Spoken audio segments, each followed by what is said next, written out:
Okay. Welcome back to Forgotten City. As you know, yesterday I did all conversations, and with doing all conversations, I also, with doing all conversations,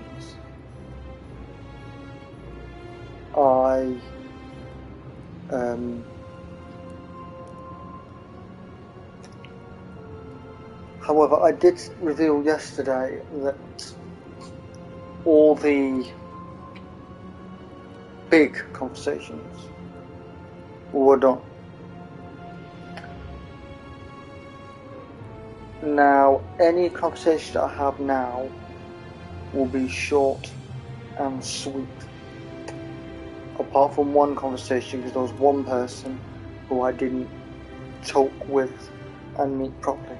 There'll be one more big one where I go through every subject from what's your story to the very bottom, and that'll be that one that warned me about the bow and arrow guy, because obviously she was too worried about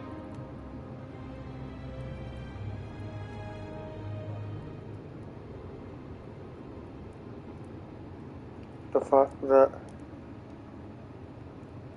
that was going to happen.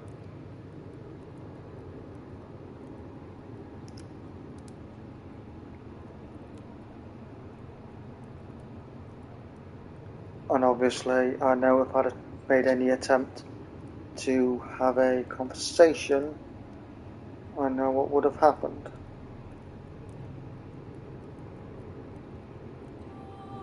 So,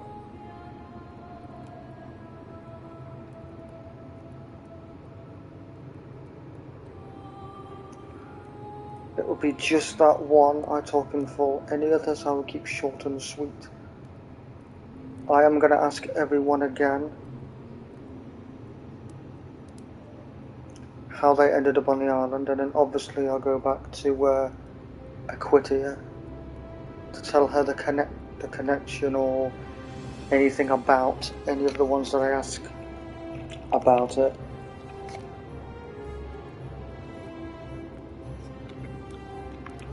So, load.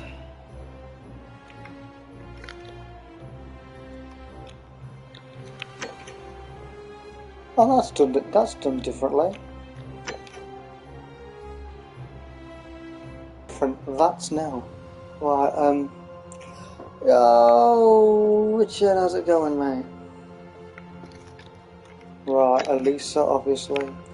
And then, obviously, my latest save would be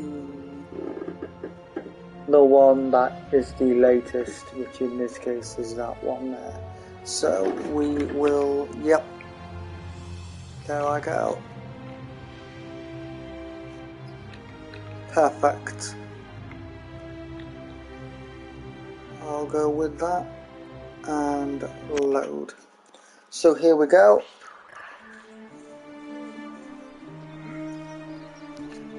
Right, now that that is over, there is one person. Right, I'm not sure if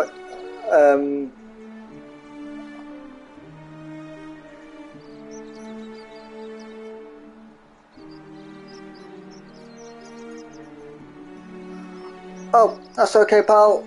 That's alright. As long as you keep an eye on it and you're still watching, that's absolutely fine, pal. Honestly, and I know that you have things to do with regarding streams or streams as in you do it the other way. Then yeah.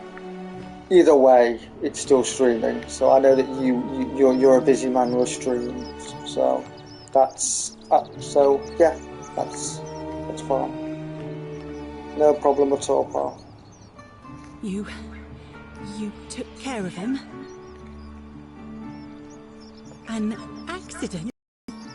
So it's over? Oh God, it's such a relief. I really thought we were all going to die.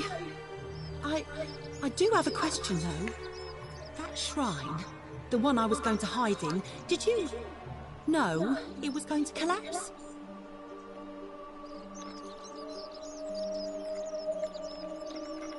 Well, technically it wouldn't be a lie because I didn't get the scoop of that happening at any time, so... But it's going to label it as a lie.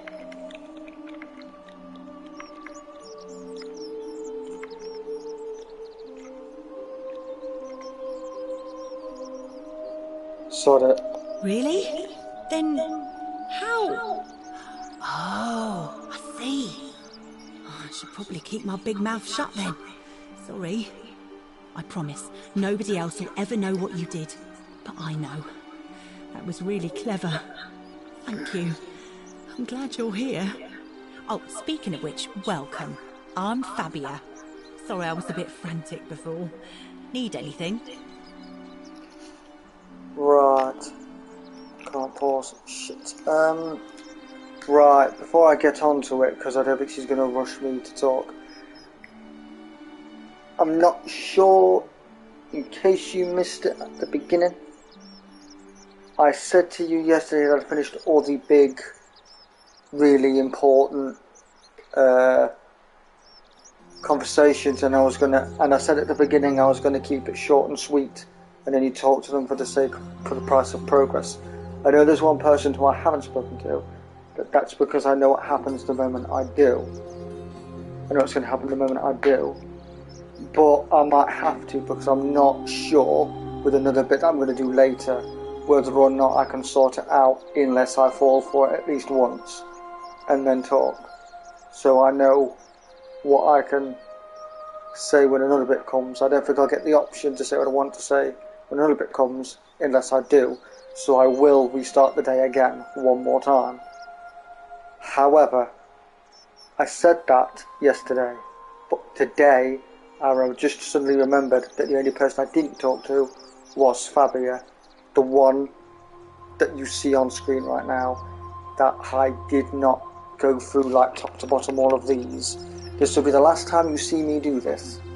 And then, as far as I'm concerned, apart from the one person that's the price of progression, obviously Malleolus, but obviously that's another one that's price of progression. Another one that's to do with progress, and obviously Malleolus, which is to do with progress, and I think is it Claudia, who's also to do with progress.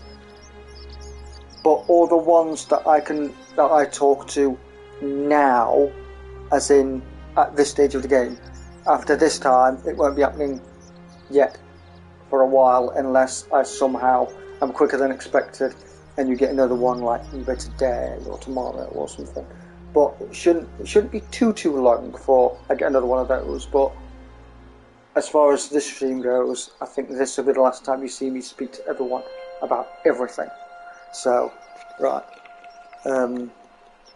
Speak to the person about all of them, all the subjects that it offers. So, we'll begin with what's your story. Let's find out more about Fabia. Oh, there's not much to tell.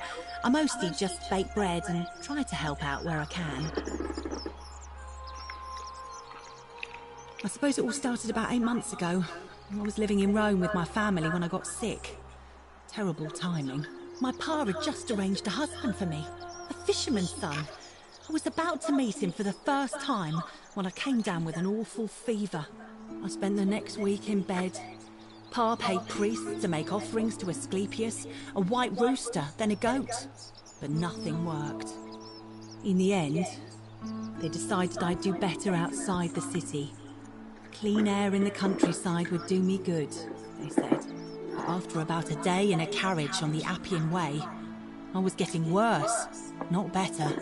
I remember closing my eyes for a bit, and I guess I must have fell asleep, because when I opened them again, I was in a forest by a river. I suppose the driver took off with his fee and left me for dead. Can't say I blame him. I wouldn't have wanted to catch what I had either. Anyway, I went searching for help, stumbled across the trapdoor temple, and here I am.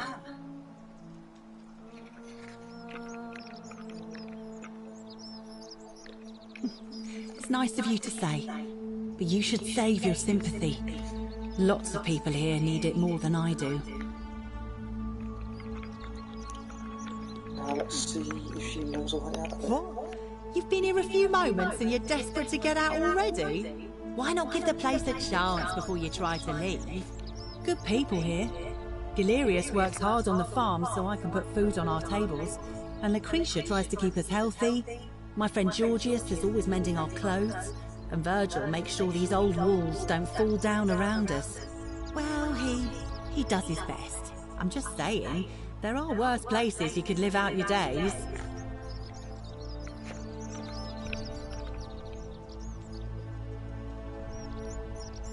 Well, I can... That doesn't mean you don't belong, does it? Fabia does actually have a point, but...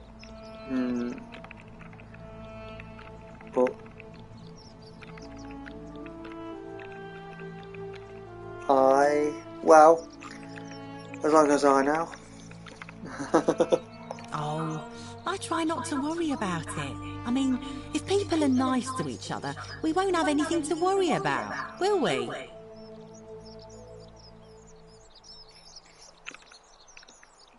Thanks. And I like your teeth. They're so white. And your clothes. Oh, I bet my friend Georgius would like to get a look at you. And I'm sure he'd love to chatter about the Golden Rule with you too. He'll be just across the forum in his shop.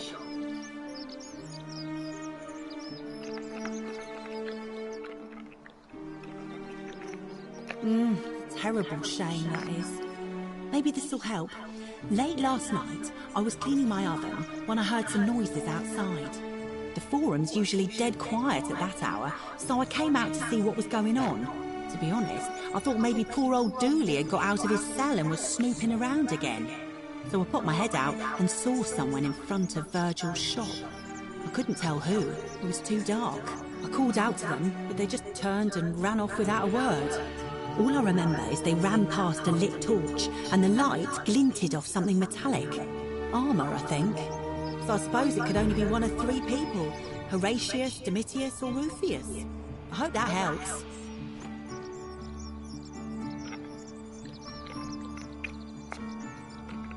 Okay then. All right. Thanks again for taking care of our problem. I won't forget it. Right then, now I'm going to go round everyone, and as you know, some of the things I can say will be shaded out. Although there is one or two other things I can do to go with that, so I'm going to do them so said things that I can do now. This being one of them. What are you doing in here? Can't you see this woman is dying? She's been poisoned. She needs the resin of a plant called Silphium, but that Culus cubulatus decius won't give it to me. What? Quick, give it here. Yulia, you need to swallow this. Here, let me help you.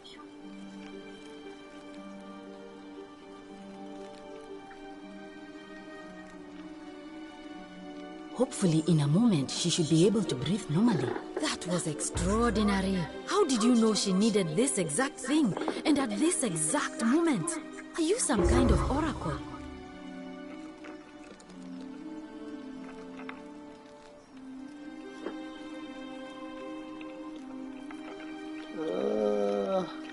A what?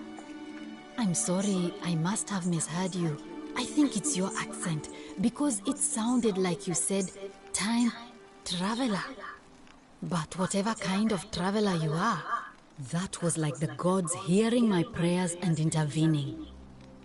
You just saved a person's life, and you should be proud of yourself. She might even be able to thank you herself in a few moments. And maybe she can tell us who poisoned her, and who she meant when she was muttering about that snake's cruel black eyes. In the meantime, I'm happy to help you with whatever it is you need. Right, I think I already spoke to these. So, first of all, I've already asked about her story. So, Oh no. What's that? Sorry, I don't mean to worry you, but no, that is definitely not normal.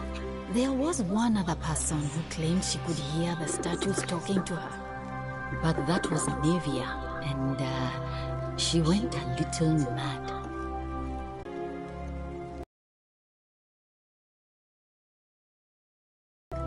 Right, now before I do any of that, I think I did a Watch Your Story one.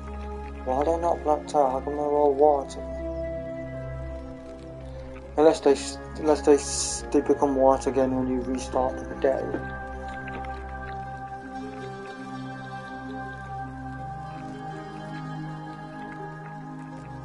Sure. What do you want to know?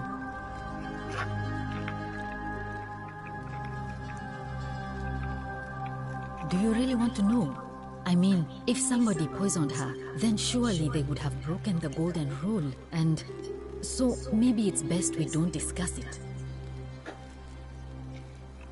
Gladly. To get that up, you know what, I'll ask her everything again. Just in case. Because for some reason, the one I'm waiting for ain't coming. A city without sin might sound good on paper, but whoever dreamt it up didn't think it through. Maybe it was an attempt to create some kind of utopia. But snakes like Decius will always find loopholes to exploit. And what can we do about it? Absolutely nothing. In some ways, we are worse off because we can't take the law into our own hands. I wish some people here need proper medical care, not the half-baked, hanging by a thread excuse for treatment I'm giving them. Just don't get sick or injured here. I'll do my best to treat you, but I'm out of my depth and dangerously short on everything you can imagine. I know I said all that about not asking her everything, but I think I've had no choice this time because I'm almost sure that all these end up being blacked out once they've already been asked. Even when you restart the day. Either that or they re-whiten like it's a proper restart. If that's the case, then I'll just ignore the fact that they're not black, they're not greyed out. I'm Lucretia, and I'm going to be straight with you. I'm not a physician. This is Nevia's clinic. I've just been filling in ever since she disappeared. I'm tired and out of my depth and miserable all the time. But I'd rather take this on myself than let one of you lot mess it up.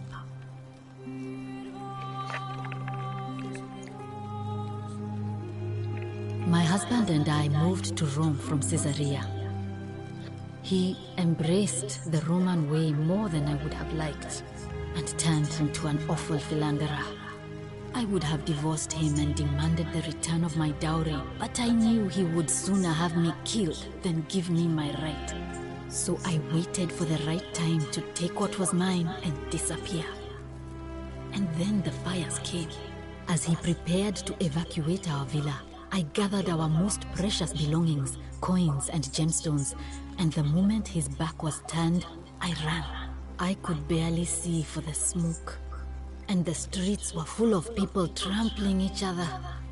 I ran for the river, like everyone else, and leapt in.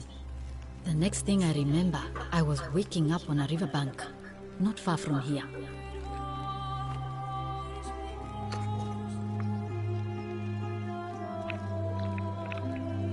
It's all right. Say what you will about this place. At least my fornicating husband will never find me. And while there's no shortage of snakes here, at least with the golden rule, they have to try to be discreet about it.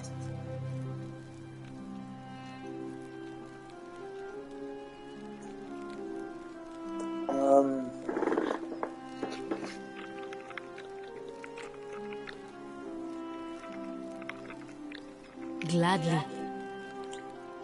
I'm not going to ask you for tea, I'm going to leave you the tea. That's a shame. Thanks again for saving Yulia's life. Apollo smiles upon you. Do I talk to her now, or you know what, lads? Oh, it's you. Sorry, I'm still a bit out of it. But thanks for trying to help me, I suppose. Was there something you wanted? Lucretia says I'm supposed to rest.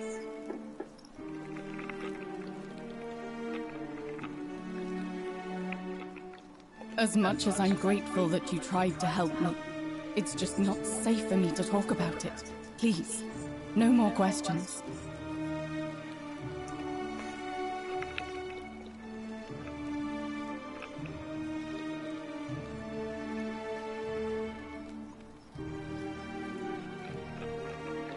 Thank you. You mean my life story? Oh, well, I grew up as part of a big family in Rome. Me and 3 older sisters. Our father found good husbands for my sisters, but I wasn't, cut out for that kind of life. So he found me a job as a scribe for a prominent merchant. It was a good life for a while, until 7 months ago when the fires came. My colleagues and I worked desperately to try to protect our warehouse. We must have had 100 workers passing buckets of water, chanting prayers to Vulcan, but they fell on deaf ears. The fire was relentless and it claimed everything and everyone. Well, almost everyone. My employer told me to grab what valuables I could and flee for the Tiber with the crowds. I remember diving into the river and then... the next thing I knew, I was waking up on the riverbank not far from here. Thank you, but to be honest, sometimes I think dying in that fire might have been a blessing, given what's happened since. I can tell you, but it's a long story. Look, if you don't have time to listen to me, don't let me keep you. All right. I'd been here about a week, when it dawned on me I'd be trapped here for the rest of my life. I could hardly breathe, and I knew I had to get out somehow. So when my new friend Aurelia offered me a secret way out, I would have done anything. And then I learned her asking price. 1,000 denarii. She was supposed to be my friend. I told her it would take me years to save up that much. So she suggested I take out a loan from Malleolus. And I did.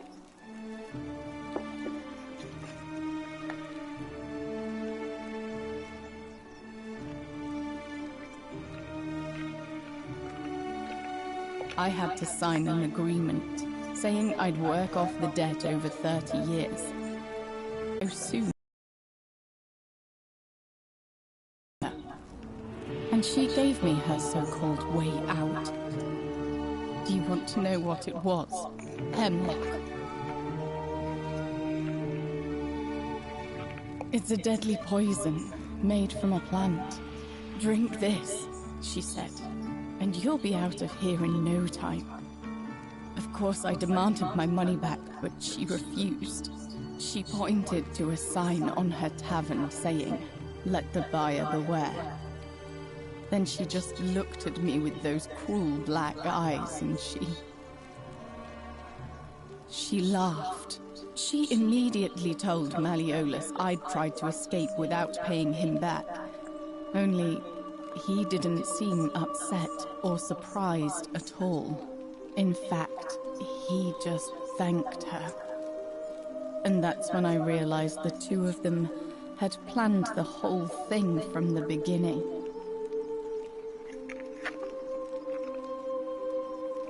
That's what I said to the magistrate. I went to Sentius and begged for help, but he said the law was clear. I'd signed over my labor for 30 years and there was nothing he could do. I thought about resisting too. But Malleolus said if I didn't submit, I'd break the Golden Rule. And I couldn't be responsible for all those deaths, so He locked me in his villa, confiscated everything I owned as collateral, and made me wear immodest, humiliating outfits while I worked day in, day out. His wife, Claudia, was just as bad. She sent me to work on an endless stream of futile, demeaning tasks. I'd be on my hands and knees, scrubbing the floor clean for hours, only for her to pour slop on it and hiss, "You missed a spot." Those two took everything from me. But they forgot to confiscate one thing. My hemlock.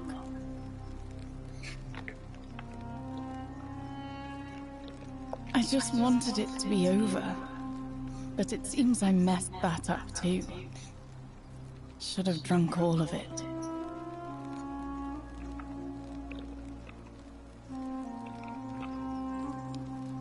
Now I'm just going to say I that one. brought it on myself. I trusted one of the most callous human beings I've ever met, and tried to swindle the other. I don't know how I could have been so stupid.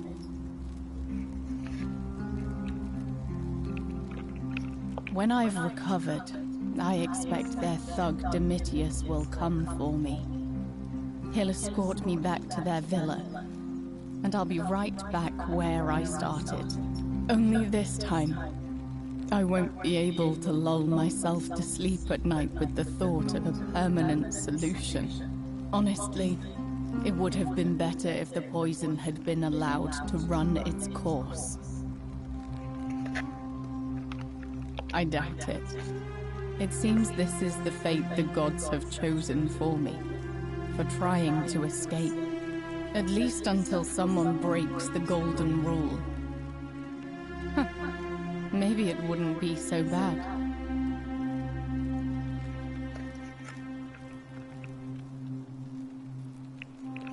A lot. But it doesn't matter. I made a suicide pact with Ulpius last night. He's in exactly the same position as I am. Malleolus and Aurelius set the same trap for him a month after they did it to me. He and I are in this together. He's probably already thrown himself from the bluff into Malleolus's villa by now. If so, I'd never be able to live with myself, knowing I broke my promise to him.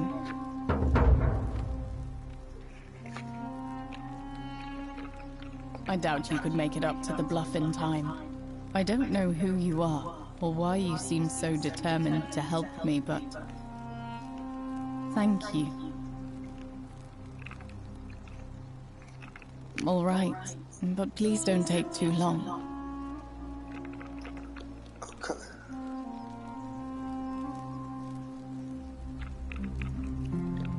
Our priestess, Equitia, once told me it's the god's way of creating a city without sin. But if that's the case, then whichever god is responsible for it didn't think it through. I mean, all it really does is make bad people better at hiding their sins, and good people too frightened to stand up for themselves. I've seen Malleolus, Claudia, and Domitius make grown men cry. Romans. They don't cry easily. They've never physically hurt anyone. But the point is, they don't have to. They've got people running scared because everyone knows Malleolus is the favorite to win today's election.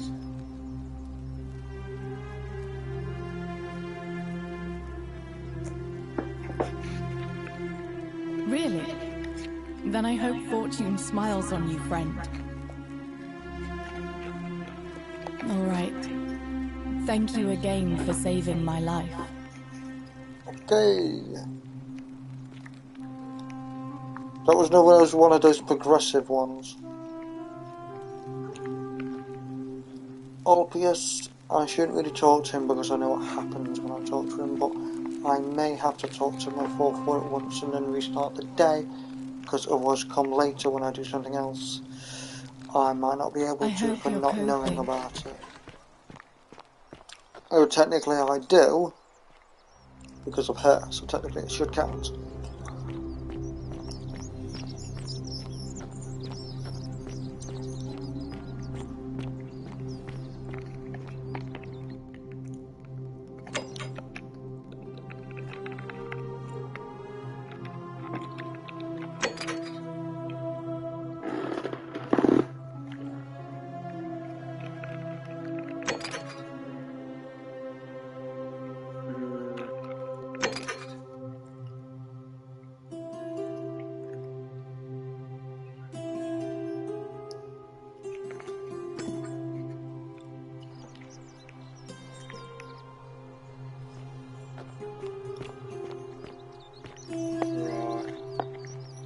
I'll do that one next.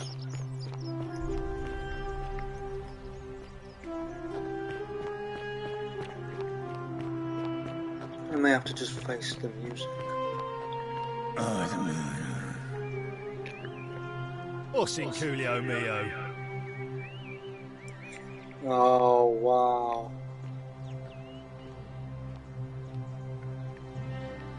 I can't progress that quest until I do something to restart the day.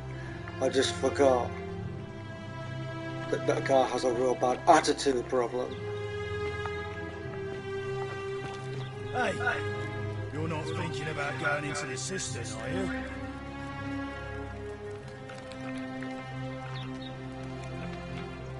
Good. You'd be eaten alive, little runt like you. Nobody's told you about Hannibal? Ugh, why do I have to do everything round here? So, there was this guy called Hannibal, right? Funny accent.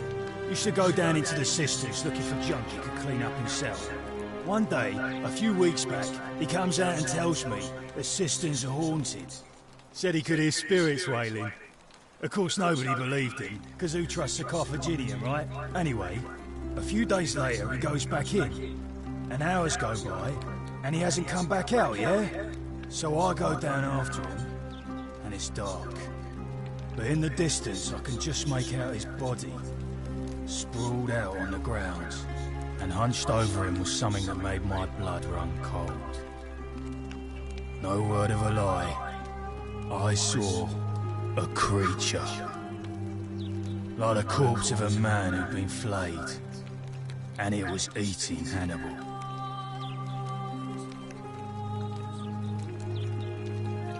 If it was a man, maybe. But I swear on my life this was no man. More like a Strix. Or some Versipalus that feeds on human flesh. I didn't stick around to see which. What any sane person would have done. I legged it out of there and put a sign at the door to warn the others.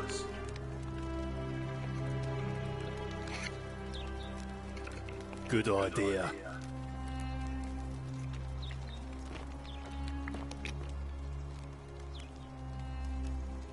Ossin Coolio mio. Oh, so when he gives you the warning, it doesn't reverse that. He still has an attitude. Great.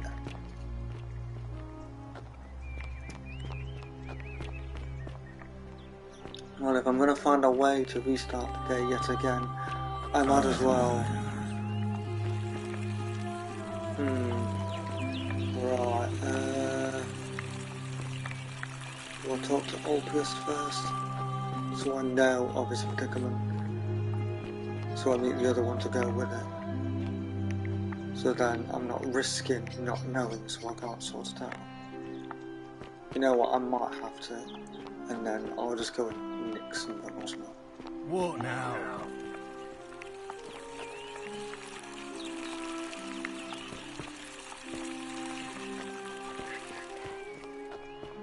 That'll restart the day then.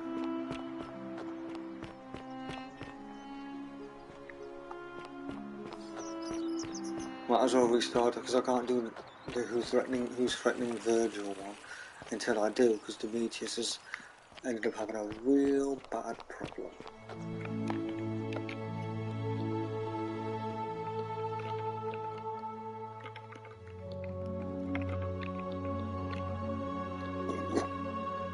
me.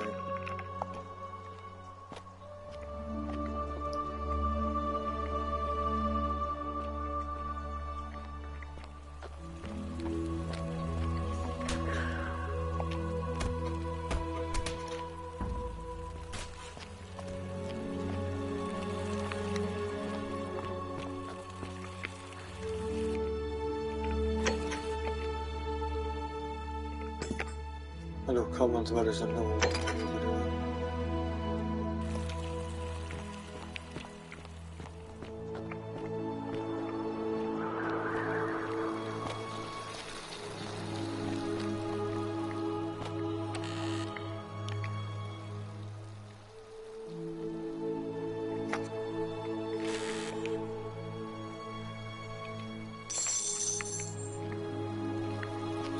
Denarius.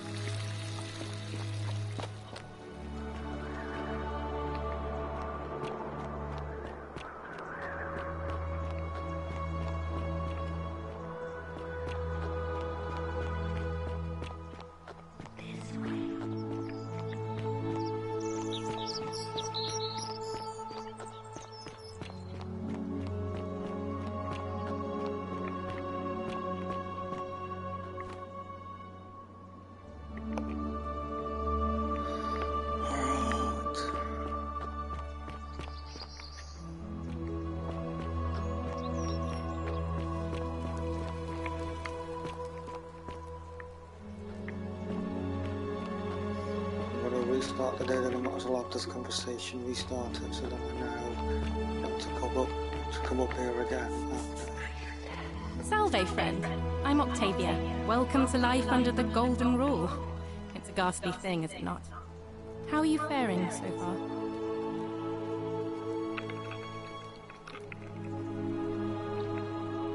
Ah, another stoic, perhaps. We all need something to help us through times like these. We've all been where you are now. I remember when I first arrived. I used to lay awake at night contemplating the big questions. Why am I here? Is there a way out? What is the Golden Rule, and who or what is responsible for it? I still don't have any of the answers, I'm afraid. I don't think anybody does. But I'm happy to share with you what I've learned. Okay, let's meet her properly. I forgot I didn't, because I didn't intend to do her immediately. I meant to do her yet. But I've had to do her because as soon as I'm going to restart the day, I want to make sure I know about this. Here, in this place, the magistrate has me earning my keep by cleaning and pruning the gardens. It's not quite how I expected my life to go. I used to live in a lovely villa on the banks of the Tiber. I was even betrothed to a handsome young man from a prominent family. But long hours of menial labor for the good of the community has its own charms too, I suppose.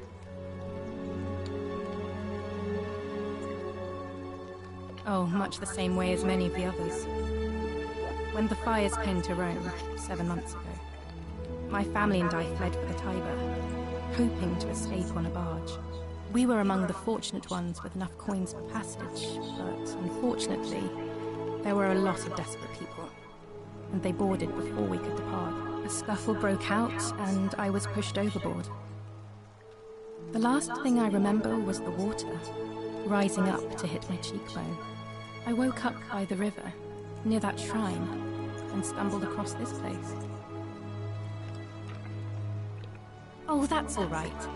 I'm sure it's all part of God's plan for me.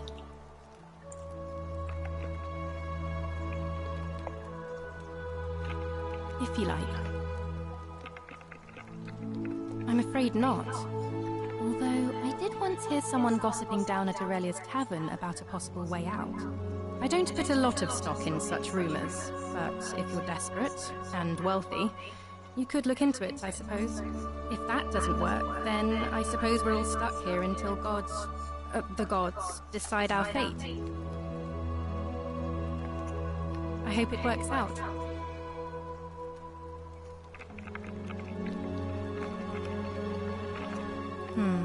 The many shall suffer for the sins of the one. I think about those words a lot. I'd like to think that if we all love our neighbours as ourselves and do to them as we'd have them do to us, then we'll all be fine. But on the other hand, I was always taught the intent of man's heart is evil from his youth, and that all of us are born with a tendency towards sin. And that's where I get stuck. Is it true? Are we born with a tendency towards sin?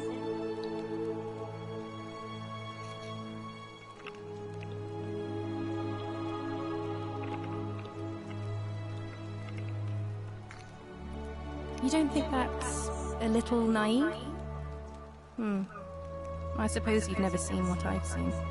Innocent men and women, torn apart in arenas while thousands of Romans look on and cheer.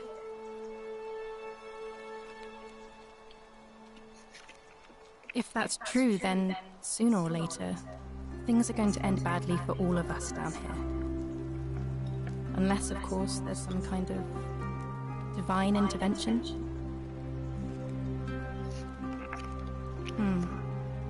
I wish I shared your faith. Please keep that to yourself. I know you're not from around here. Things are very difficult for us right now. There was a terrible fire in Rome last year, and our emperor decided to make us his scapegoats. There were executions. It was horrible. Oh, thank you. You have no idea how much I appreciate that. All right, well, it was lovely to meet you. I look forward to getting to know you better over the coming months. And if you ever... I can't believe this is how it ends. Oh no. No. Ulpius, what are you doing? Get back from there. If you lose your balance, you'll fall. That's the idea. What? Why? Why would you want that? Why do you think I'm stuck for the rest of my life working for a man who treats me like an animal? I know things are hard for you right now. They're hard for all of us. We're all in this together, Ulpius. Please just think this through. If you do this, it could be the sin that seals all of our fates. Is that what you want? I'm sorry, but I just don't care anymore. Please, Ulpius. Help him. If he goes through with it, it could be the end for us all. I don't know what to do. I've never had to deal with this sort of thing. Please, you need to talk to him.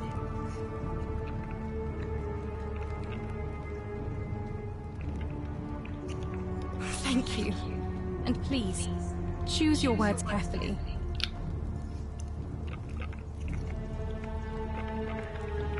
If you're trying to make it easier for me to build up the nerve, it's working. Let me guess. You're going to lecture me on how suicide is a crime against the Empire.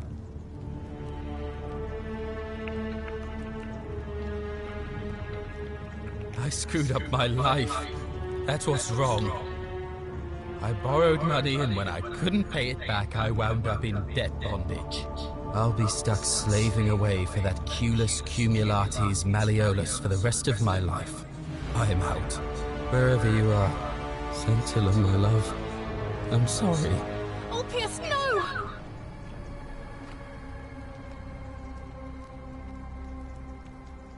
I can't believe he went through with it.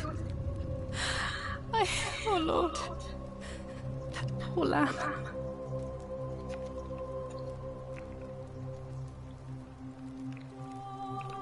Well, I suppose it means suicide isn't a sin under the Golden Rule.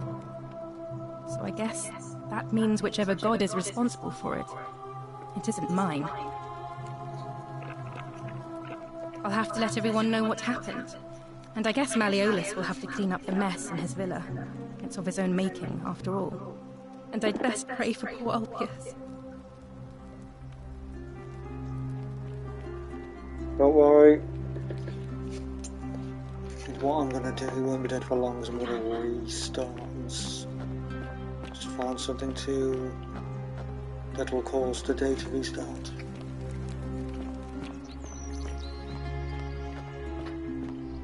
I only did it to make sure that I knew about it. I knew that was going to happen. That's one of the bits I remember. I don't want to stand there and risk the worry of not knowing.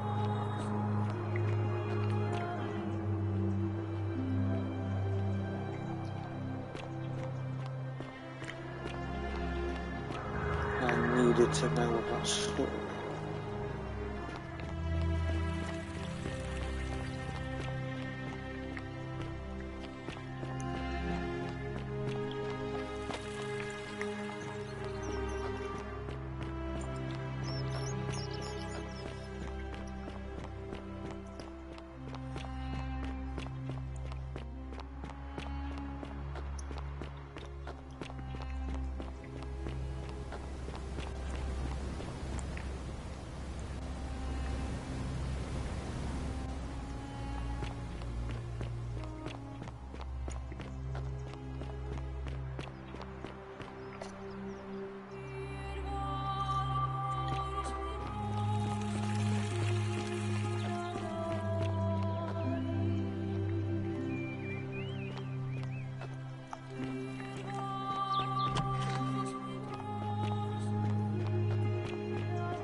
Anything will do.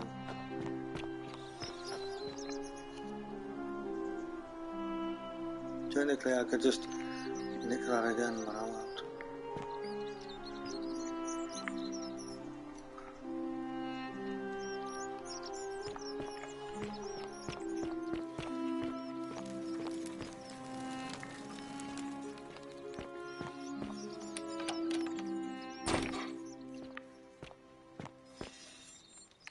Just like I said, one thing I can take to end it.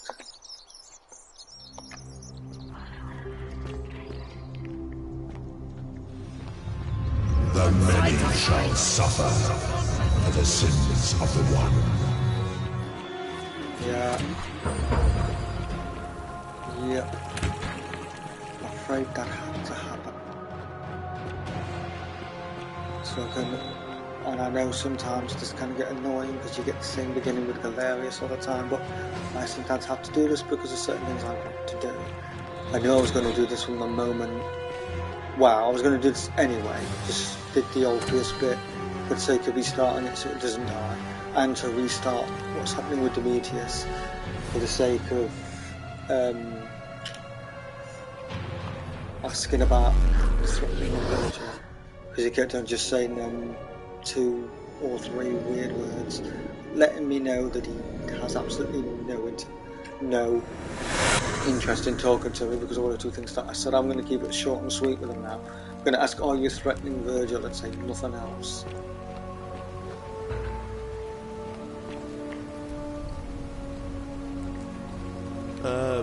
Salve, friend.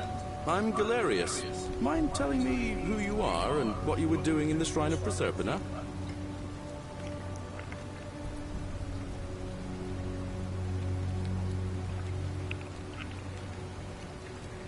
Oh, sounds serious. I'm listening.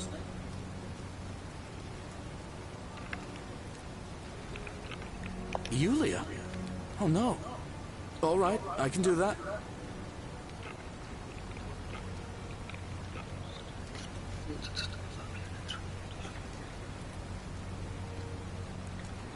All right, let me see. Stop Fabia going in, but send the new arrival to the empty shrine. Understood. I'll go, but once I'm done, I'll need you to tell me how you know all of this.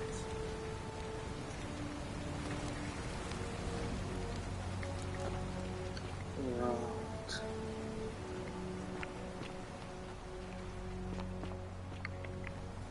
And it works the other way.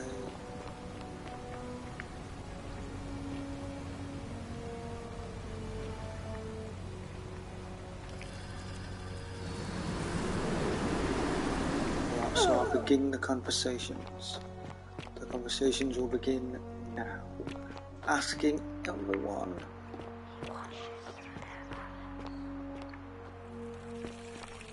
Starting with Horatius. On your best behavior, I trust? What is it, citizen? What? Absolutely not. I know someone's been threatening him, and I'm not happy about it. But I can assure you, it isn't me.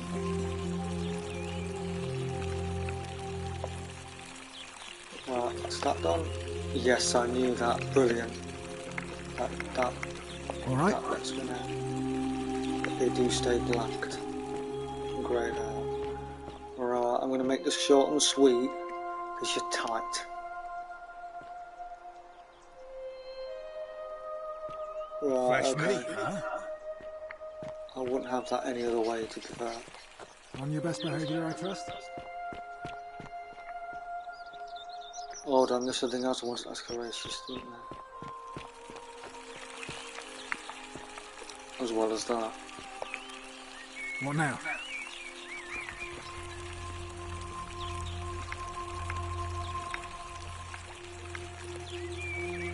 I'm a legionary of the 1st Italica, but there's not a lot of fighting down here. So the magistrate has assigned me other duties. I act as the magistrate's right-hand man, keeping an eye on his daughters. Daughter, I should say. And the others. And making sure they're all behaving. I also keep a register of new arrivals. I'm from Liguria, up north originally. I was doing alright for myself. 12 years into my service. Had a nice girl lined up for when it was all over. Not anymore. She's probably figured I'm long gone and moved on by now. I try not to think about it. My commander sent me to deliver a message to Rome. While I was there, I thought I'd do something nice for my girl and pick up a little pendant from a silversmith. That's when the crowd started flooding through the streets, shouting fire. People were screaming, trampling each other. Then some Genetricum fugitor tried to take advantage of the chaos and pinch my pendant. I remember chasing him through the crowds, down towards the river. And then, nothing. Blacked out and woke up near here. No idea how I ended up floating so far downriver. But I'm fortunate to be alive, I suppose.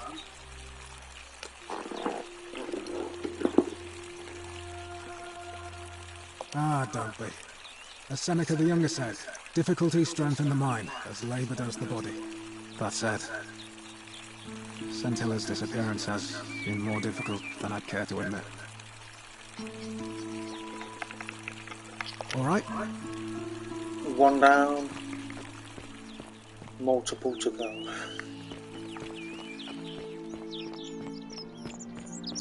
Not sure if it's one of the questions. Oh, another one fresh out of the baths, I take it. Oh, I wish Horatius would stop letting barbarians in here. What do you want? I'm Sentia, eldest daughter of the magistrate. But you'd know that if you'd been invited in here and introduced properly. What are you doing in here? And why are you dressed like that?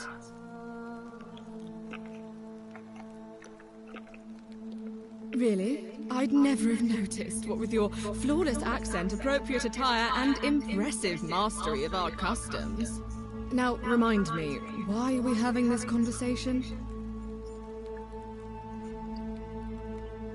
Oh, she's one of the ones I can't ask.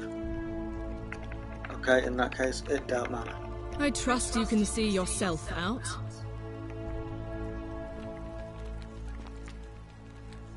And I trust that your attitude will get you nowhere.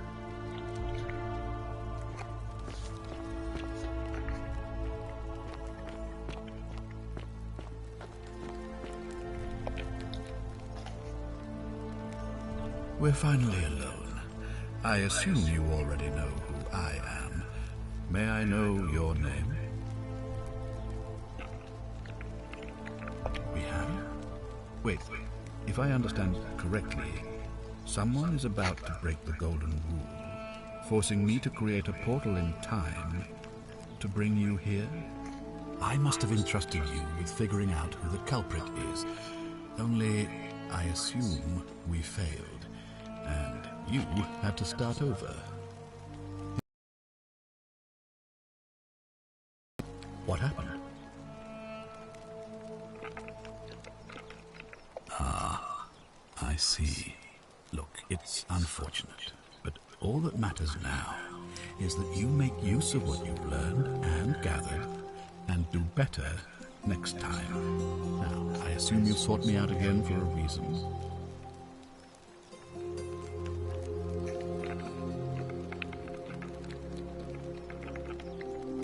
I've not asked him that one yet. I'm not sure, to be fair, it's worth asking him.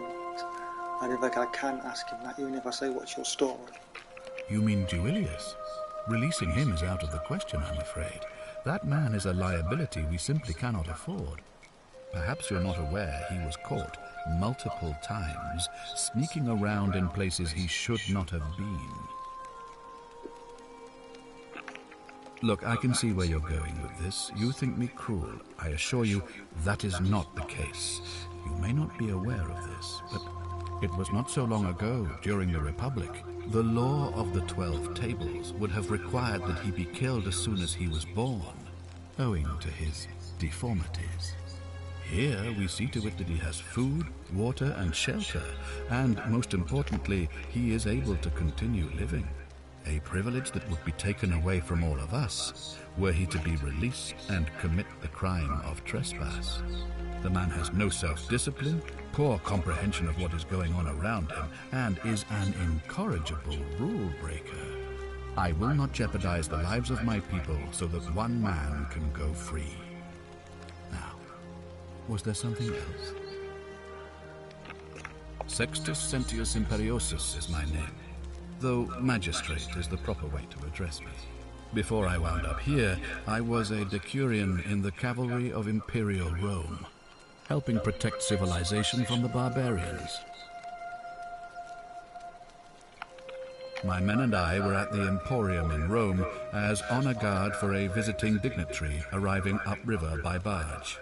Now the port is usually bustling, but just as our guests arrived, waves of people began running toward the river from streets and alleyways in every direction.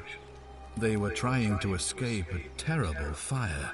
Unfortunately, the crowd sent my horse into a panic, and I remember it losing its footing by the water's edge. The next thing I knew, I was waking up on a riverbank not far from here in the company of some stranger. I went looking for my horse and discovered that lonely temple. You can probably figure out the rest.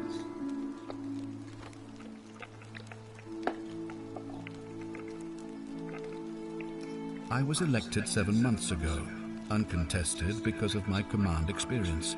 Since then, there's been growing agitation for another election. They're supposed to be annual, but I agreed to hold it sooner, hoping it would placate my constituents. Unfortunately, it just seems to have emboldened certain elements instead. Very well. Thank you. I'll be waiting here for news. Right. If you're snooping around in my possessions, you're wasting your time. Don't worry. I'm just going to go. Ugh, this place has become a thoroughfare.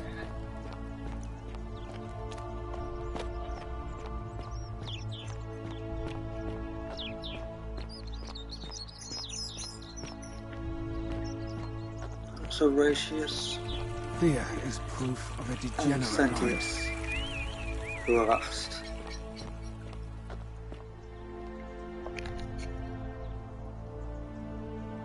Malleolus isn't receiving visitors at the moment, it being election day.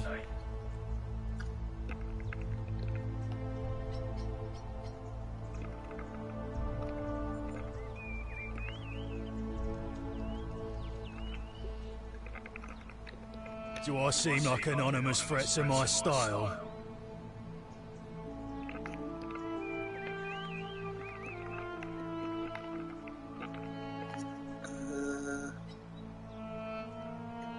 Ask what the story is. The name's Domitius.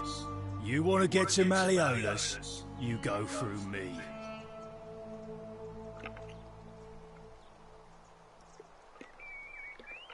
Why? Because I am a gladiator. That's why.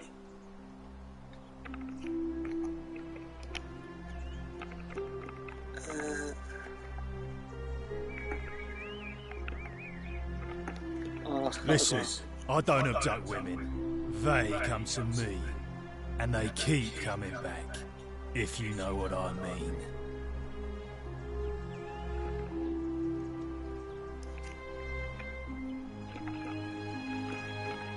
Whatever.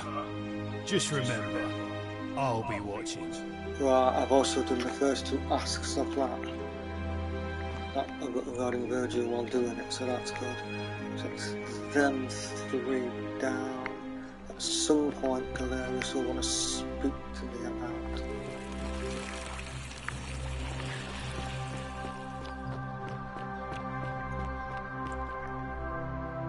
What he's done for me upon restarting my game.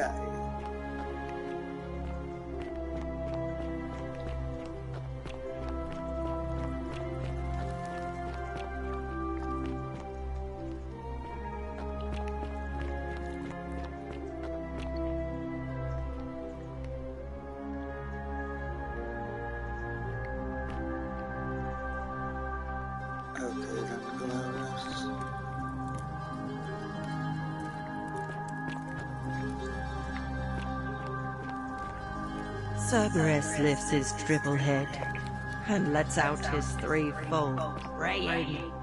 Livia, would you stop muttering like Medea over a cauldron? You'll scare away my customers. Go busy.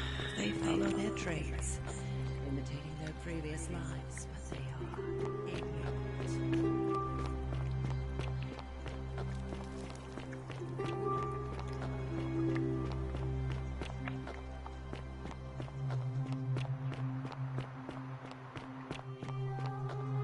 A quickie edit for what in the first place.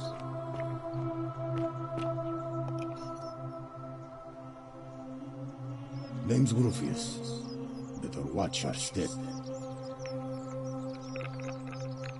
No idea what you're talking about?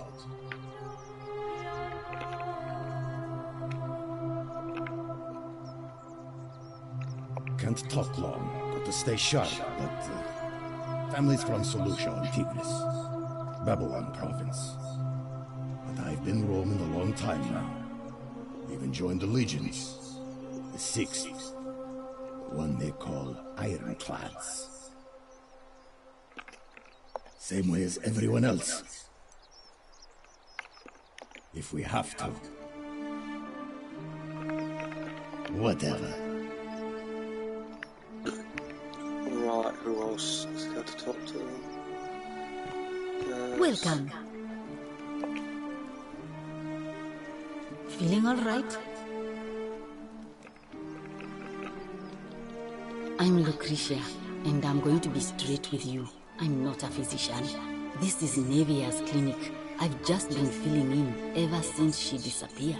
I'm tired and out of my depth and miserable all the time. But I'd rather take this on myself than let one of you lot mess it up. My husband and I moved to Rome from Caesarea. He embraced the Roman way more than I would have liked, and turned into an awful philanderer.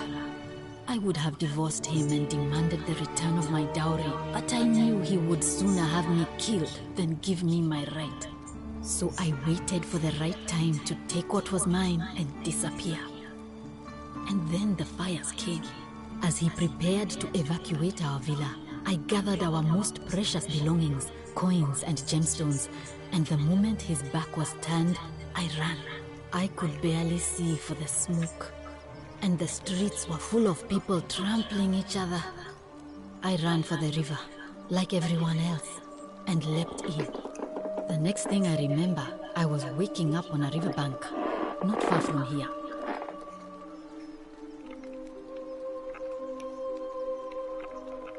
That's a shame. Thanks again for saving Julia's life. Apollo smiles upon you.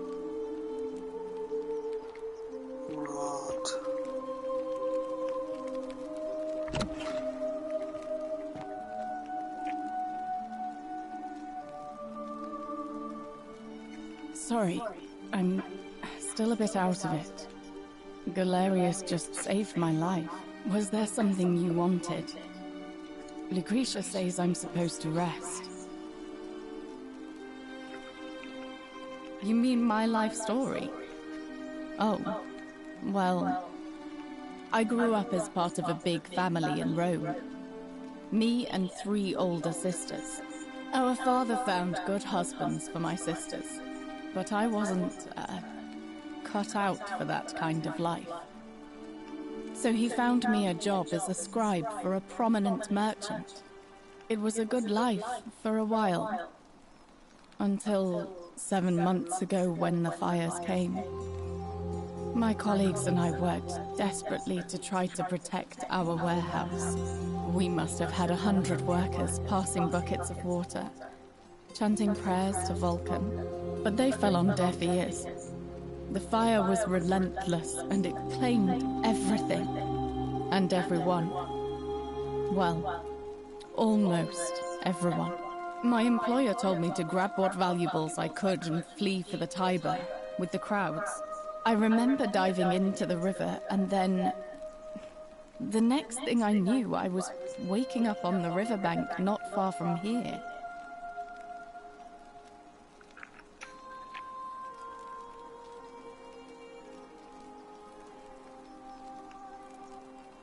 Looks like I can save the,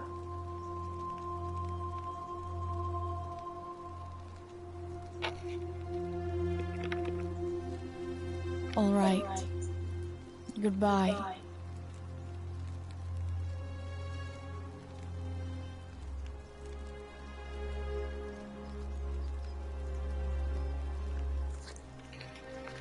Right then. Now let's go out and see May what Apollo else I keep can you safe. figure out. Already asked Rufus. So now there's Georgius and Theseus. No. Now there's Georgius, Theseus and Fabia to ask how they ended up here, and I think it's most of them asked, apart from Galerius himself. Ah, a fellow traveler from a faraway land. Greetings. I'm Georgius. It gladdens me to see another foreigner in our midst. We must stick together, you and I. My friend, your words intrigue me more and more. But yes, very well. Ask me what you will. My story? How kind of you to ask. I am a tailor and I run the humble shop in the forum. A good question. A very good question indeed. And I would be happy to tell you if only I could remember it clearly myself.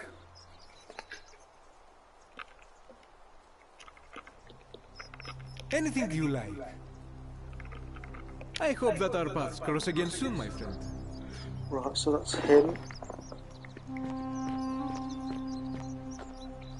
Now where's Odysseus? Oh, let's talk to Fabia. Salve and welcome. Need something? Oh, there's not much to tell. I mostly just bake bread and try to help out where I can. I suppose it all started about 8 months ago. I was living in Rome with my family when I got sick. Terrible timing. My pa had just arranged a husband for me, a fisherman's son. I was about to meet him for the first time when I came down with an awful fever. I spent the next week in bed. Pa paid priests to make offerings to Asclepius, a white rooster, then a goat. But nothing worked. In the end, they decided I'd do better outside the city. Clean air in the countryside would do me good, they said. But after about a day in a carriage on the Appian Way, I was getting worse, not better. I remember closing my eyes for a bit, and I guess I must have fell asleep, because when I opened them again, I was in a forest by a river. I suppose the driver took off with his fee and left me for dead. Can't say I blame him. I wouldn't have wanted to catch what I had either. Anyway, I went searching for help, stumbled across the trapdoor temple, and here I am.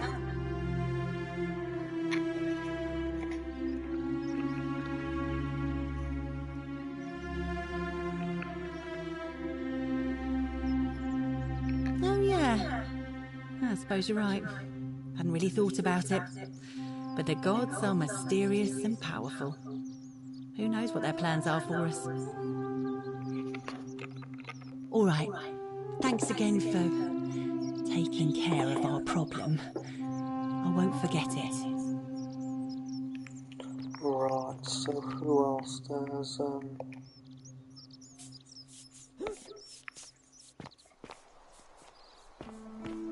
Theseus to ask, I think I've asked all the ones that I can ask. Salve, stranger, and welcome to our idyllic little slice of the Empire. I'm Theseus.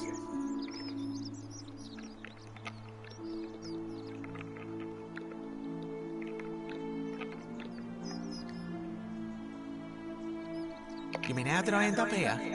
That is a lengthy tale.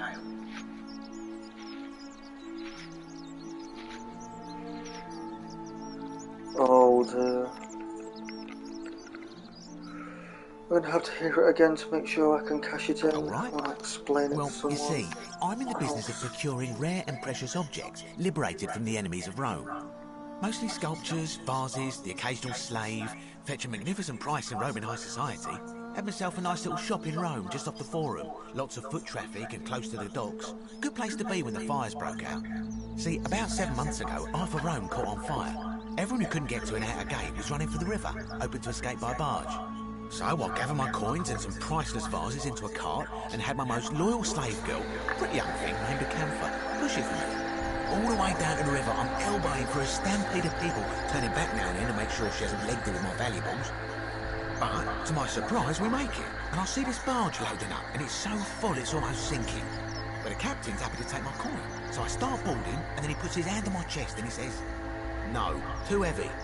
The cart or the girl." So I did what anyone would have done.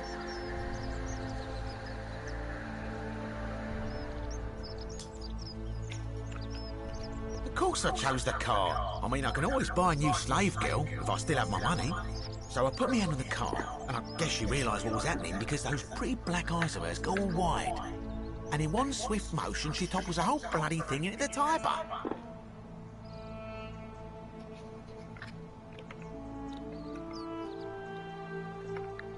No, I dived in after it, of course. Aren't you paying attention? That was a bloody fortune. Only, I guess I must have hit my head or something, because everything went black. When I came to, I'd washed up on the riverbank, not far from here, with nothing in the world but a single silver coin.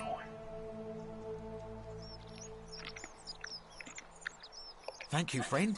But it turns out it might have been a stroke of good fortune, because this place is a veritable treasure trove. Look around you. There must be more gold in here than in the treasury of Rome. If I can just figure out how to get it out of here. Very well. Another time. I think that's everyone except Virgil. He looks busy, right, so there was one or two I didn't speak to, but they were busy, so...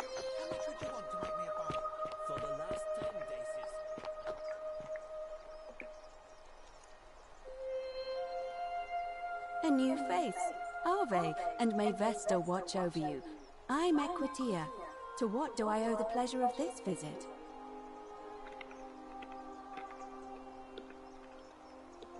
Interesting. I'm not sure why you're telling me, but you've come to the right person. Did you find a pattern then? What have you noticed? Yes, I suppose that could be something. But then most of us do tend to carry coins on our person, don't we? What else? Yes, I understand many of our friends were carried here by a river current. What else? That's true. I know I wasn't entirely sure how I wound up here. It's as I feared. I think I understand what poor Livia has been going through. Let me ask you this. Did you happen to encounter a stranger in the forest? And did you happen to catch her name? I see. And was this Karen, by any chance, wearing a hood? Because I've seen her before. There's something I think you should see. I think you'd better follow me to the baths. But don't follow too closely. We can't have people thinking we're bathing together. Okay.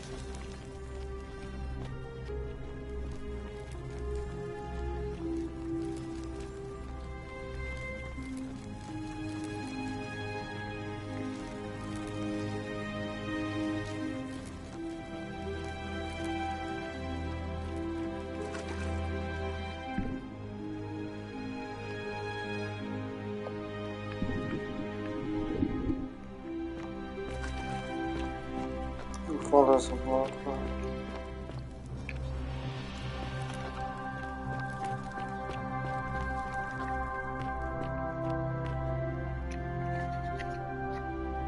All right, you're here. You were asking how I knew the young woman you met by the river was wearing a hood. Here, look down at the bottom of the baths. It's a little hard to make out in this light. If only we could see. Oh, what a marvelous lamp. But do you see it? Somebody waking up by a river in a forest to find a hooded figure with a coin. It's just as you described it, only your pronunciation is a little off. The name you heard wasn't Charon. It was C-H-A-R-O-N, as in Charon, the ferryman of the dead. Charon, who, in exchange for the right coin, helps the souls of the newly deceased cross the Styx, the river that separates the land of the living from the land of the dead. When I dragged you out of the river, I thought you were never gonna wake up. I checked your pockets for ID, but all I found was some loose change. Feels like I've spent my whole life in a dead-end job with an endless commute. Sorry if I sounded cagey, it's just that I don't always get the best reactions when I introduce myself. My name's Karen. I'm so sorry, my friend. I'm so sorry. I take it you know what this means. I'm afraid so. It's all starting to make sense. All these people whose last memory was running from the fires toward the river. It seems none of them escaped with their lives after all. Perhaps we should be grateful they don't remember their final moments. It also tells us that the Golden Rule is the work of Pluto, the god of the underworld, and why his epithet has always been Father of Riches.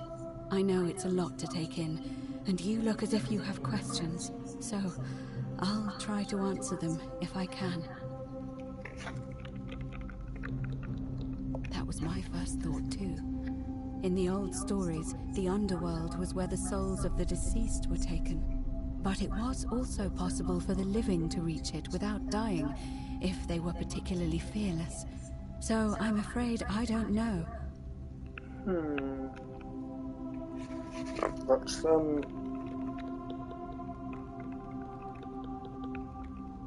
Oh, I'm sorry. I keep forgetting you're not from here. If you were Roman, or even Greek, you would know these stories. Each of them is slightly different, whether the storyteller was Plato, Homer, Virgil, or Ovid. But they always involved the souls of the dead meeting a grim ferryman named Charon on the bank of a river. It was said that he'd helped the new arrival cross, only if they could pay him with a coin, an obol. That's why it was once our custom to bury our loved ones with a coin in their mouths. Charon's obol, we called it. Of course, an obol was a kind of Greek coin, because we inherited this knowledge from the Greeks.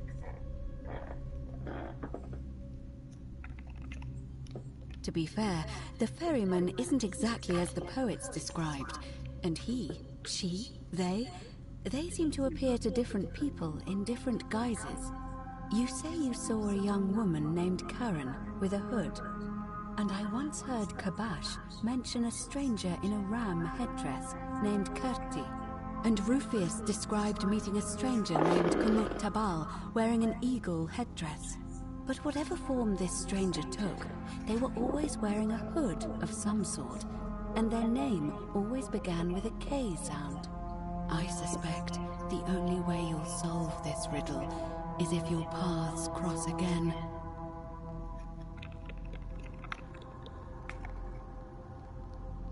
Good question. Let's see. In the stories, Charon would always require a coin as payment for passage across the river. But that never made any sense to me. What does an ancient immortal being need with coins? In our case, it seems Charon didn't take the coins we had. He or she merely checked we had one in our possession. So, maybe there's something special about the coins each of us had on us. That might explain why we wound up here, but so many others did not.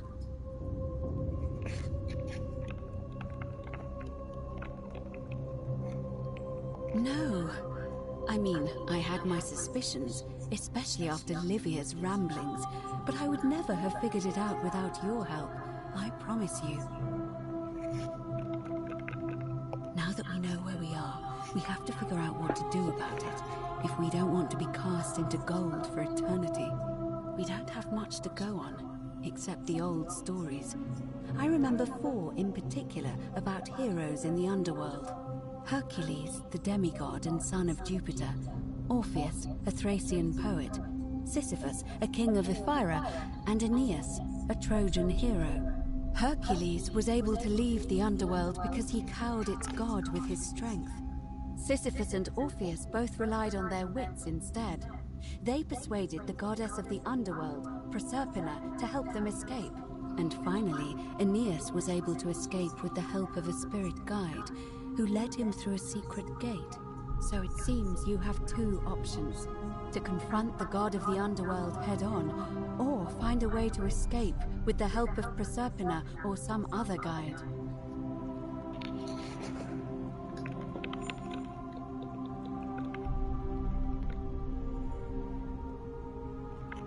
All Romans try to avoid saying it, and the reason is quite simple. He might hear us. You may refer to him as Pluto, if you wish, but you'll only be calling attention to yourself. Do so at your own peril.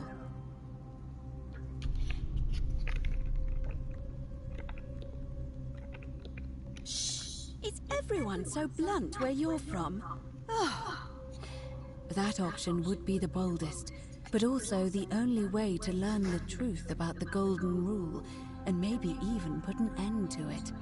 As I said, Hercules managed to overpower the god of the underworld, but he was a demigod. Forgive my candor, but you are no Hercules.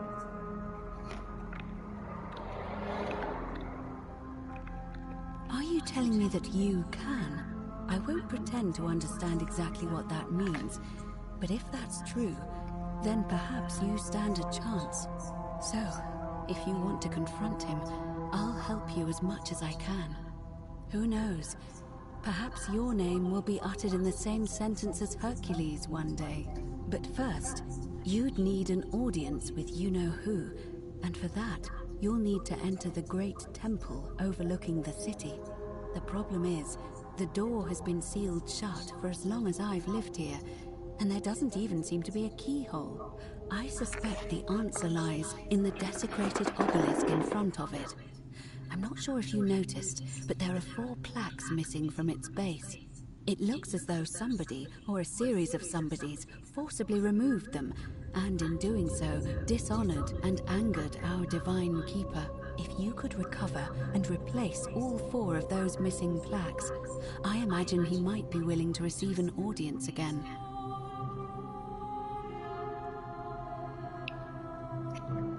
It's the towering stone monument with 4 sides and a pyramid-shaped head that stands before the great temple, a dedication to the god of this place.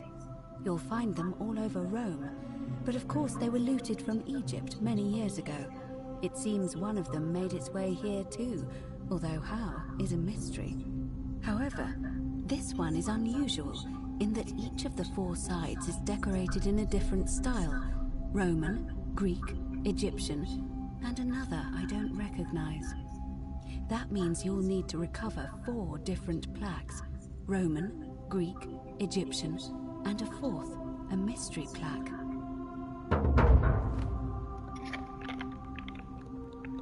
Good question.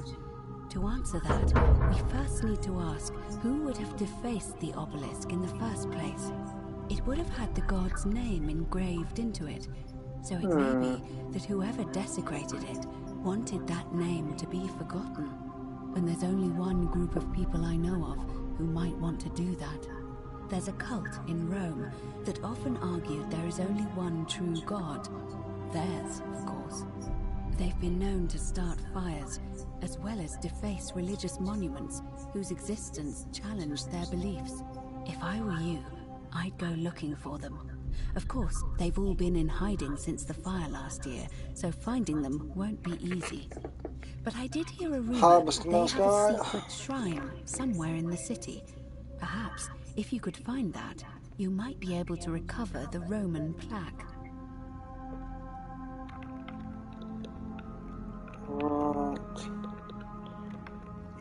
I don't know. Perhaps you should begin your search with the local Greek fellow, Georgius. His store is in the forum. Perhaps Kabash, our Egyptian resident, will be able to tell us. Unfortunately, he disappeared weeks ago. But I did hear Aurelia is peddling rumors about him at the tavern, so perhaps you could talk to her, or just take a look in his room. I'm afraid you're on your own with that one, but perhaps finding the other three will illuminate the way.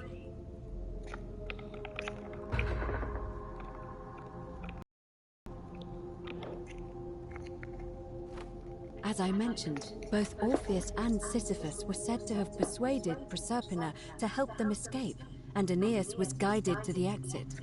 The problem is, those are the stories of a poet, a self-aggrandizing king, and a brawler about their own heroic deeds, so they should be taken with a grain of salt. First, Proserpina. What we do know about her is, well, it's a grim tale. It's said the god of the underworld abducted and dragged her here against her will, forcing her into marriage.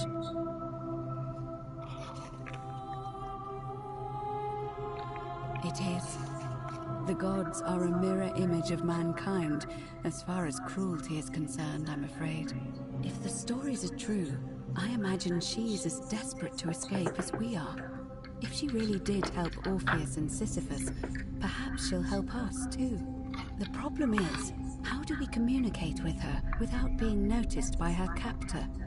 Leaving that aside for a moment, there is also the possibility of a spirit guide. I don't suppose you've come across one of those in your travels? Truly? And you're only bringing this up now? Then again, I suppose you were worried I'd think you were as mad as Navia. Can you tell me more? Is it the same voice? What kinds of thing does it say? Fascinating. Perhaps she's a benevolent spirit. Or perhaps... Perhaps you're hearing the voice of Proserpina herself. If she has indeed been abducted, it would make sense for her to speak in cryptic whispers to avoid detection. Tell me, has she told you anything that might lead you to the way out?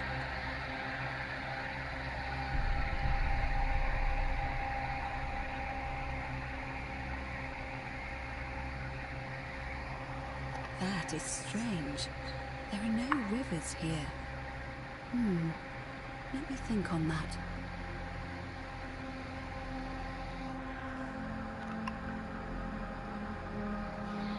Well, as far as I can tell, water flows into the city from an aqueduct, into one of two cisterns, the upper cistern. If that's the current she's talking about, then perhaps you need to get into the upper cistern somehow. I vaguely recall wondering what was in there, but the door at the back of the great temple is locked up tight. You might be able to get a key from the magistrate, but if that doesn't work, perhaps you can find another way in. Let me know if you find anything in there. It's a reasonable question, but the problem is, this place is fairly well designed to keep us here. There's no way to climb up the shaft. And even if you could build a ladder big enough, just trying it would break the golden rule. We know that, thanks to the writings left behind by those who've tried.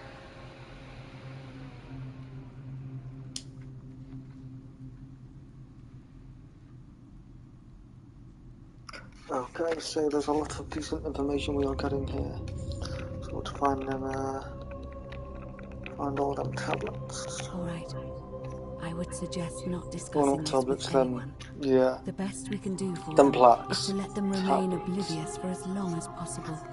As for Livia, it seems she's been shouldering the weight of this terrible secret all this time.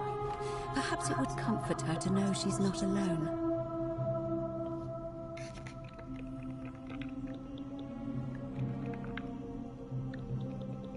In any case, time is of the essence, so you'd best begin. May Fortuna guide you. Although you may not need her with Proserpina on your side. Okay, so that's that.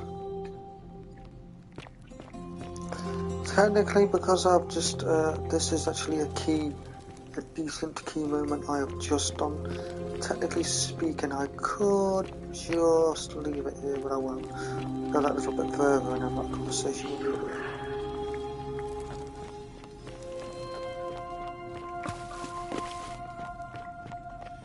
Are they?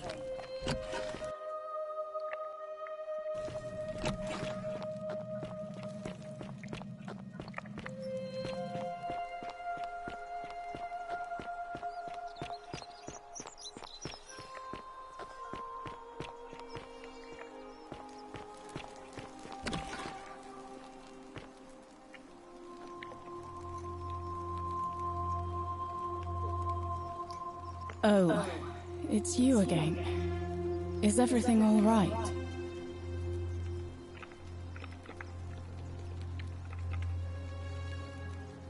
Wait a minute, that's not living. Right, okay then. All right. Goodbye.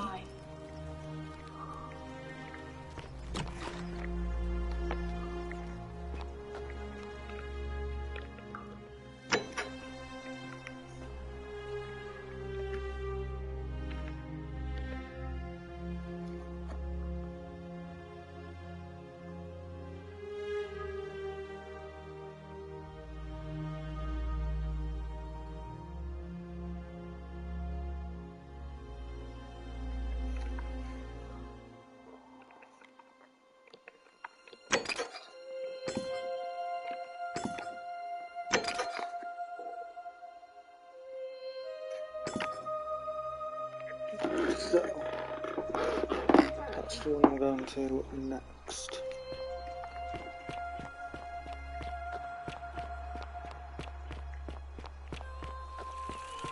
Still got a bit of time anyways.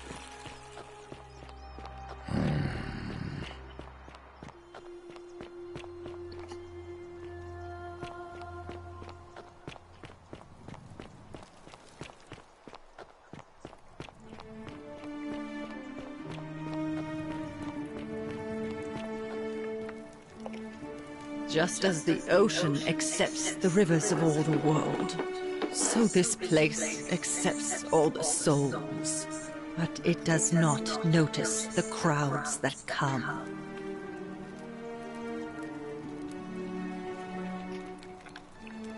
Say it. Speak its name. Then it is true. I was right.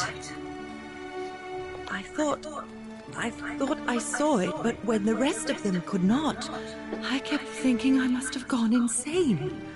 I had to tell myself it was true over and over again, until I wasn't sure if I was deceiving myself. I must apologize if my words seem cryptic. I'd found comfort in reciting the Metamorphoses by our great poet Ovid. He gives such an uncanny description of this place. I cannot help but wonder if he himself came here. Would you like to hear it?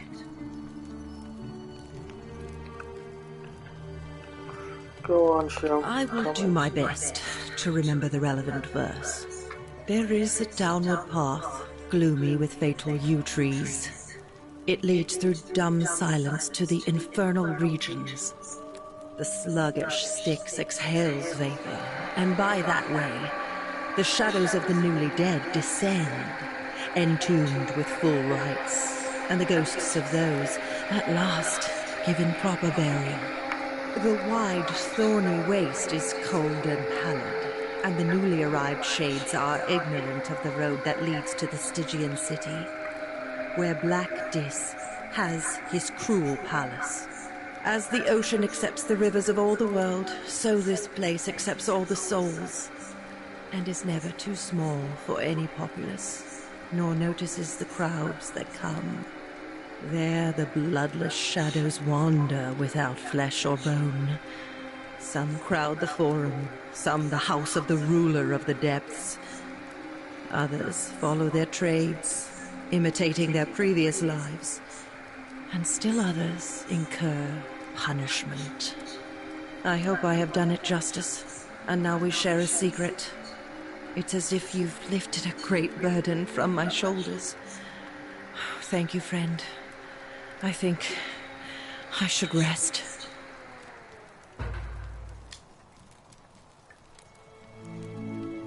Okay. Have I put Nivea's mind at rest? Now what else is there that I have not done?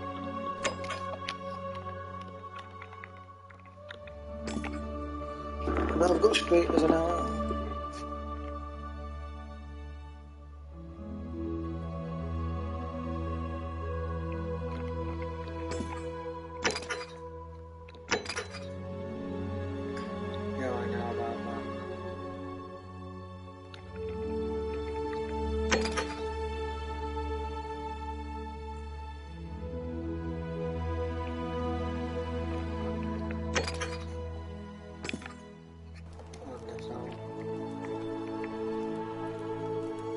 So let's search in all these places.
Search, go to the one there.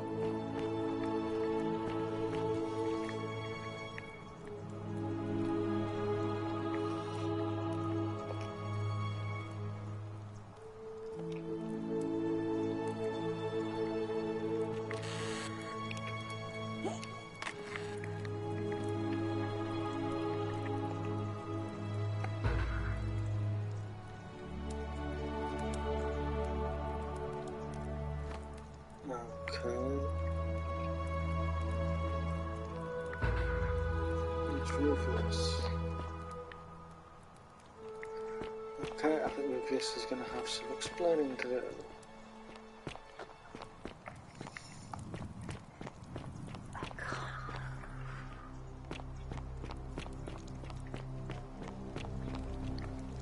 Salve again, friend. I went and did as you asked, and it worked. How is it possible that you've just arrived here and you already know everyone and exactly what's about to happen to them?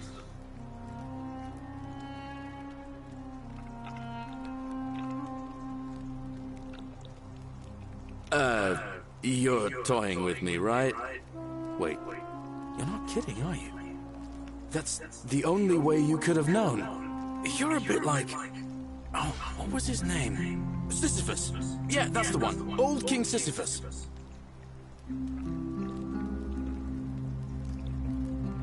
Sisyphus was a Greek king a long time ago. For daring to think he could outsmart the gods, he was given a terrible punishment. He was forced to push a great boulder up to the top of a hill. Only, just as it reached the top, it would roll all the way back down to the bottom, forcing him to start over and over and over again, for all eternity. Just like... There are a bunch of old stories about the gods punishing people by making them do the same futile task over and over.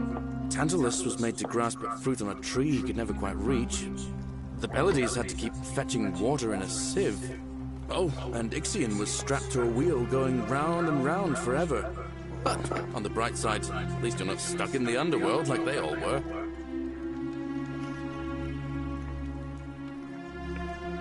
Anyway, I don't know which god you managed to upset to get yourself into this position, friend, but you seem all right to me. So, I'll tell you what. I'll keep doing whatever I can to help you. And you just focus on finding a way to break the cycle you're in. Oh, that's kind of you to say. Now, I'm going to keep your secret. Although, it's not as if I'll remember this next time we talk anyway, right? Oh, and if our conversations ever start to annoy you, just tell me you're busy. I know when I'm not wanted. May fortune smile on you, friend.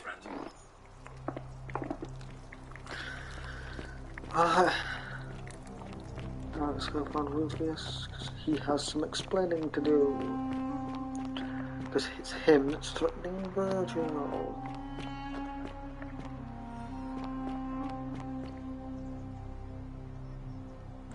I won't need to, I can wait.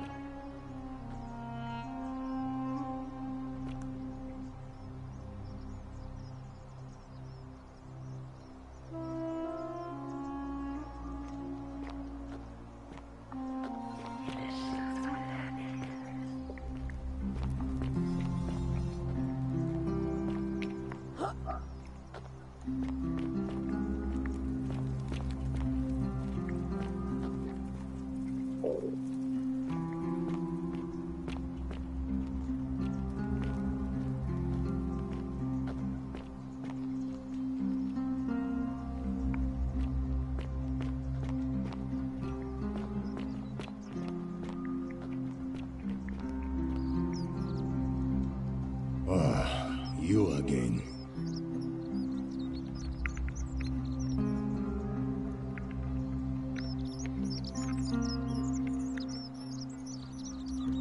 No idea what you're talking about?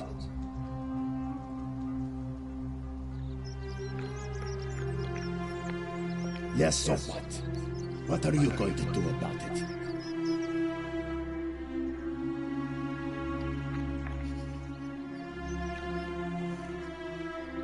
And why should I?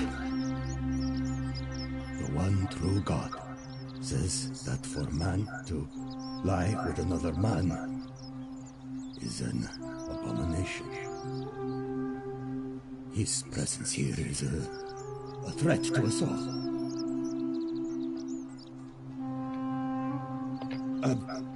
Well, I don't know. Maybe God hasn't noticed yet. But when he does, we're going to have a problem.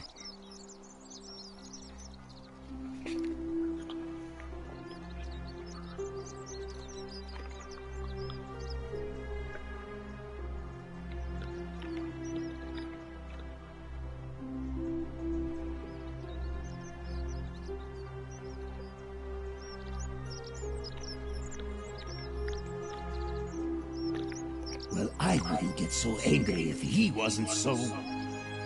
you knew.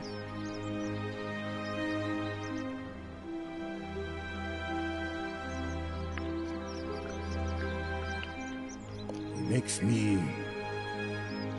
uncomfortable. I don't like where you're going with this. You'd better take that back before I make you.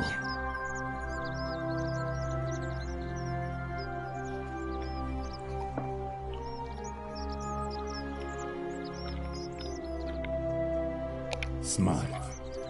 Now get lost. We're done talking.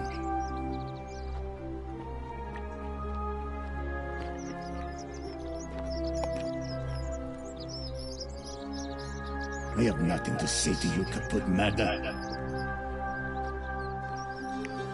Oh dear, so I took it back and still ended up getting bloody... Well, I'm not restarting the day again yet.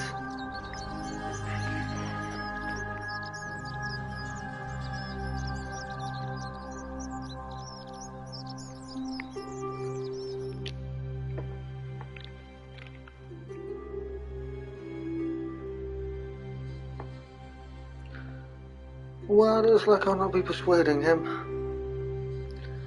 until I do something again. But luckily, I don't have to do that in a hurry. I already know what I'm going to kick off with tomorrow. Before I kick off with that, because it's going to be the best bit of the game,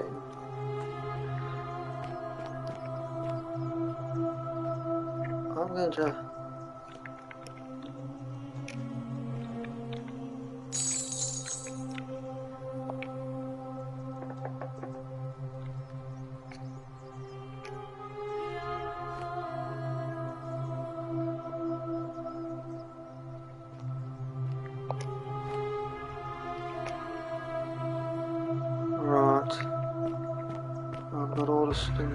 things from that guy. I've obtained a bow. Before I do that,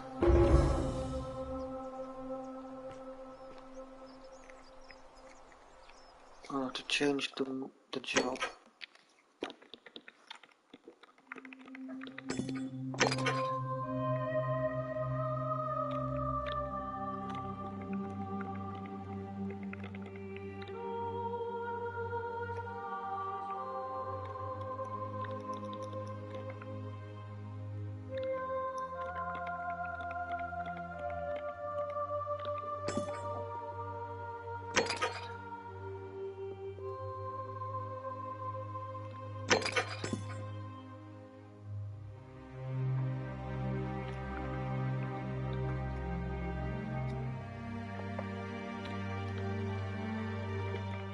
Well, I've got so much denarius.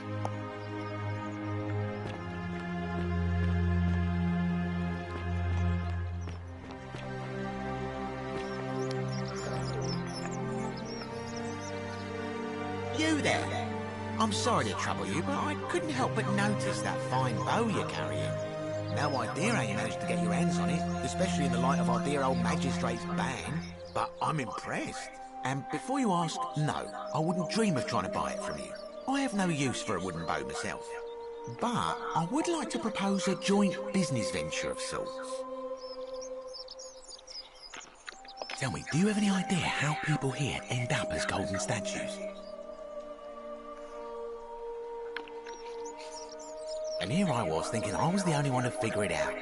In any case, supposedly, 1 or 2 of those arrows is enough to turn a full-grown man into gold.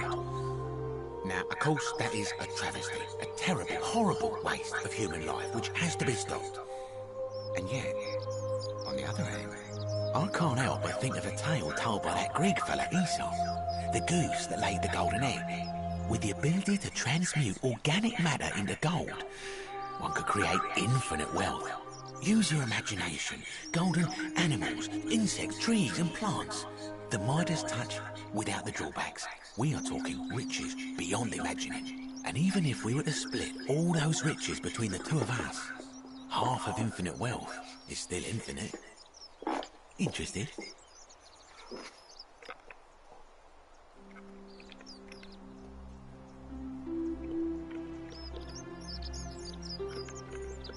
Look, I might have skimmed over that one, but don't be so pedantic. Are you interested or not?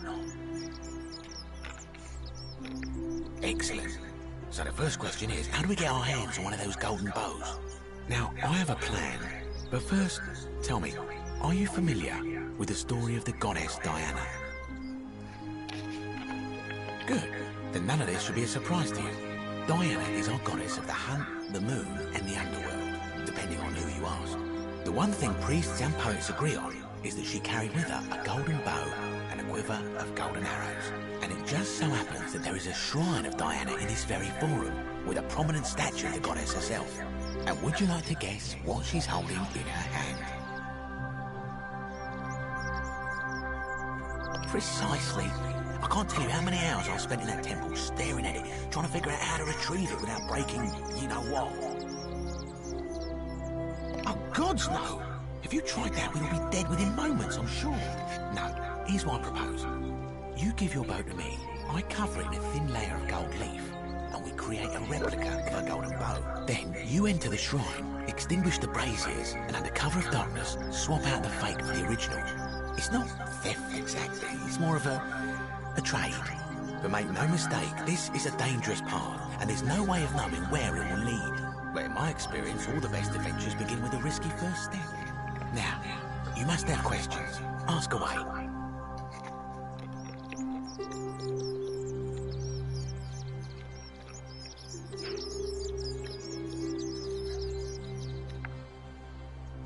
more of an ideas man, whereas you're obviously the more resourceful and heroic type. I have complete confidence in you. When Prometheus stole fire from the gods and became a hero to all mankind, do you think he was worried about the danger?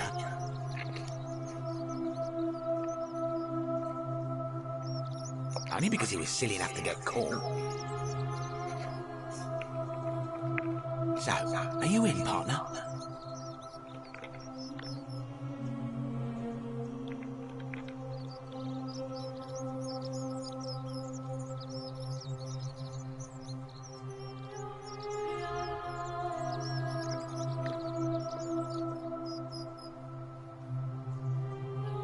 Wonderful.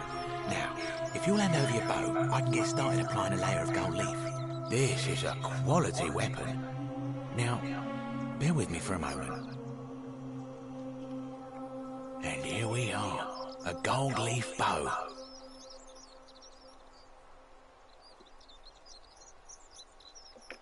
Now I've gone and unlocked the Shrine of Diana for you, so as quick as you can, head on inside. It's just at the end of the street on the left. May the gods not watch over you. Right, okay. So I will stop it here because this next bit of the game is, to me, one of the best bits. So I'm going to leave it here and then I'm going to save it.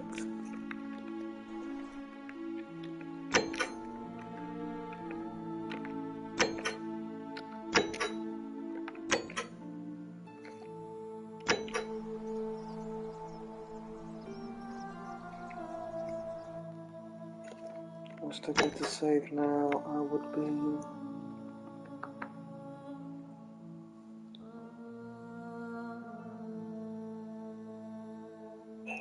Okay. I'm happy with that. Very good indeed.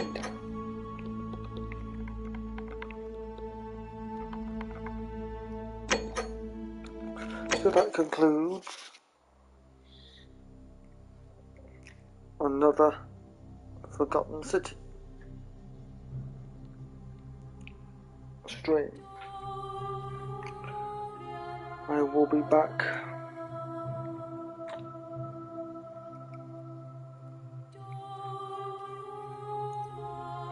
from what I can gather. There's definitely something afoot going on in the Forgotten City. Just found out I'm in this special kind of city where it's like the place you go before being in the underworld, or like in a loop. Like my character's being punished for something. An endless loop until I get it right.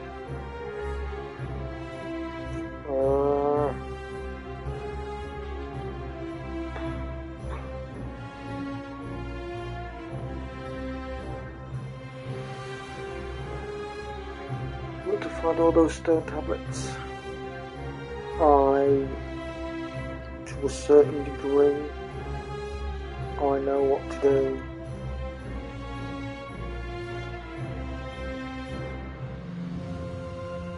To get Glorious elected.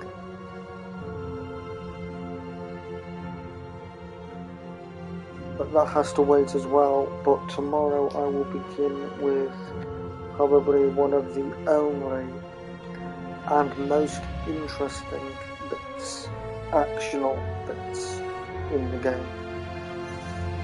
So, thank you for watching, and I will be back tomorrow with more of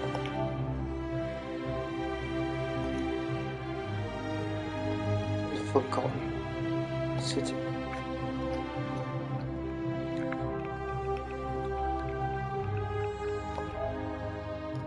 Bye bye for now.